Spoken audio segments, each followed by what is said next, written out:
Hi everyone, it's really dark today because it is thundery outside and that makes me super happy. Today I'm going to talk to you about all of the books that I've bought recently or requested for review. I will list the titles in the description box down below. The first few books I have to show you are some of my most anticipated short story collections that have come out the second half of this year. I will link my most anticipated books video up here and down below. The first of those is I Hold a Wolf by the Ears by Laura Vanderburg. This is the US edition because I don't think it's out over here. It says that it is a world of wholly original sideways ghost stories. It's about misogyny and control and violence. One of the stories is called Lizards, and it's where a husband mutes his wife's anxieties by giving her a sedative that I don't think she has agreed to take. It's set in Mexico City, Sicily, Iceland, and various other places. This is a book that I had forgotten to pre-order, and when I was watching my most anticipated books video for the first half of the year, I remembered that I was super excited about this and that it came out, I think, in May. It's Sensei and Sensibility by Karen Tei Yamashita, and this reimagines Jane Austen characters in the present day. So Mr. Darcy is the captain of a football team, Mansfield Park materialises in the suburb of LA, and bake sales replace ballroom dances. The stories of traversing class, race and gender leap into our modern world with wit and humour. I haven't read all of Jane Austen's books, so I haven't read Sense and Sensibility, I haven't read Emma, and I haven't read Persuasion. So I've only read half of them, and I wonder, to get the most out of this, whether I should read those novels first, because there's going to be so much intertextuality. This is Likes by Sarah Shunlian Bynum, which is another one of my most anticipated releases. It's about school fairs, aging indie film stars, capitalist shell games, and the Instagram posts of a 12-year-old. They are stories of friendship and parenthood, celebrity and obsession, race and class, and the passage of time. I also bought this non-fiction book by Amy Nezhukumatahill, which is called World of Wonders, in praise of fireflies, whale sharks, and other astonishments. This is about her childhood. It says that she's called many places home, including the grounds of a Kansas mental institution where her mother was a doctor, the open skies and tall mountains of Arizona where she hiked with her Indian father, and the chillier climes of Western New York and Ohio. But no matter where she was transplanted, no matter how awkward the fit or forbidding the landscape, she found herself seeking guidance and clarity from an astonishing variety of fierce and funny creatures. I love nature writing that is also memoir, so I'm really excited about this one. I then bought this book here, which is called The Darkest Day by Håkan Nesser. It's translated from Swedish by Sarah Death. Do you think that's actually her name? That's an amazing name to have if you're translating Swedish crime.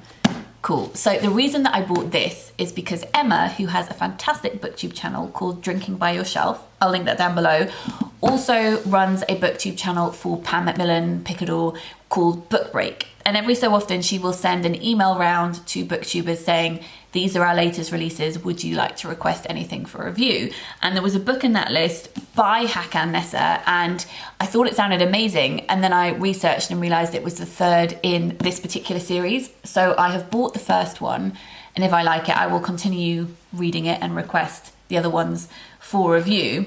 I am always looking for a new series of crime books to get into. You know that if you've been here for longer than a year. I'm desperately trying to find one, and I've never read anything by him before, even though it says on the front that he is the godfather of Swedish crime. This is also one of my favorite kind of setups for a crime thriller. It's a family that is gathering together in a small, sleepy, snowy, because it's set in December, town, and they've got together for the weekend. It's someone's birthday. They're pretending to be really happy about it. By the end of the weekend, I think 2 people are missing, and it's up to the detective to work out what has happened, who has been killed, and who killed them. That isolation, where it has to be probably one of the characters you've been introduced to, there's no escape. I love that setup. I also love that it's set in December. Speaking of snowy things and going even further north, I bought this, which is called Talk to Me, and this is an anthology of Arctic horror stories by northern writers. Talk to Me means in the dark, and these are spine-tingling horror stories that show how dangerous darkness can be. A family cling to survival after a dangerous zombie virus spreads. There's a door that beckons you to enter it, and there are horrible things behind it. There's also a post-apocalyptic community in the far north where things aren't quite what they seem. I saw Jean talking about this book, really hoping that it is good. And speaking of darkness and witchcraft, this is a different look at witchcraft. It's called A Spell in the Wild by Alice Tarbuck. A Year and 6 Centuries of Magic. So Two Roads sent me this one for review. It's a non-fiction book where Alice is exploring what it means to be a witch today and what it means to practice witchcraft and how that's so different to what that meant hundreds of years ago. She says that she describes what she practices as intersectional, accessible witchcraft. It's about the magic you find in an overgrown snicket or a 6th-floor stairwell, whatever your gender, whether you're able to climb a mountain or can't leave the house. Month by month, Alice walks us through everyday magic for extraordinary times. That sounds really fascinating. Then I bought these 2 short story collections. If you saw my most recent wrap up, you'll have seen my frustration at the most recent books that I've read about disability and disfigurement, but also my joy over reading fantastic own voices books like A Kind of Spark and The Oracle Code.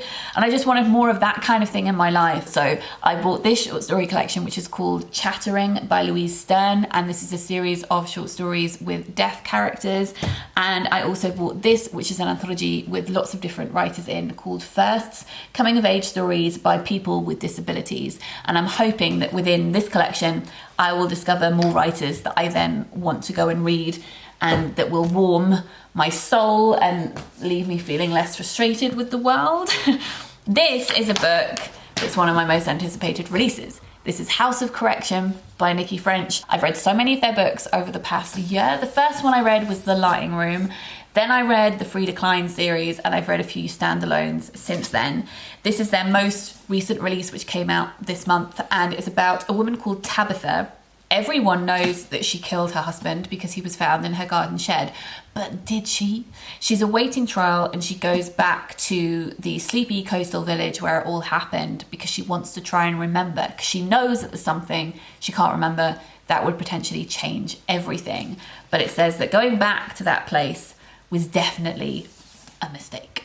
I bought this beast of a poetry anthology. Blood Axe Books do a series of books called Staying Alive, which is a series of books that introduce people to new contemporary poetry and about what it means to be human in all our different forms. And this is the most recent installment of that series of anthologies, which is called Staying Human. And there are over 500, it says, real poems for unreal times. This is split into sections. So we've got a section of poems inspired by Frank O'Hara. We've got some on innocence and experience. A section called 10 Zillion Things. We've got a section on death and birth and miscarriage. We have one on roots and roots. Roots as in rooting yourself in the ground, and roots as in roads. One called Interesting Times. And then we've also got one on empathy and conflict, and a section on the future, question mark.